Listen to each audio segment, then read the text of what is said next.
Good morning into a balanced twist. So this one we are training all sorts of functional. We're working our hinge pattern into a single leg balance, into functional core and rotation. So to set up for our hinge, we're gonna stand with our feet straight forward like we're standing on a pair of skis right underneath those hips.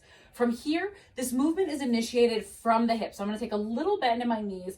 Hips are gonna go back. Notice how my spine is nice and neutral. So if I was holding a broomstick on my back, there'd be no arching in either direction. My hips are leaning back until I feel a stretch in my glutes and my hamstrings. From here, my fingertips can be behind my ear. I wanna make sure again that I have that nice neutral spine all the way from the base of my spine to the top of my head. So I'm not arching, I'm not rounding, I'm not staring straight ahead, nice and neutral. In fact, if you have a broom, a great way to practice this is with it on your back. From here, I'm gonna drag my heels apart energetically, so they're not gonna move, but I'm gonna think of pulling them apart, turning on that outer butt.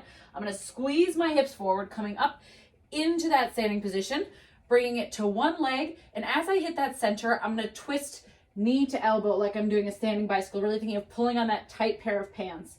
Bringing it back to center, drop the foot, making sure that my foot is straight on that train track, hinge at the hips, core is tight, squeezing it up, other side. One more thing to think about in our hinge, because it's a super common pattern to accidentally mistake. I highly recommend filming yourself doing this, but our torso should stop somewhere between standing up straight and parallel. So we never want it below the hips. We want it sort of at this 3/4 angle here, slight slant, big squeeze in the butt, and that's just gonna keep it in the glute and out of our low back. If the balance is sort of tricky today, two options.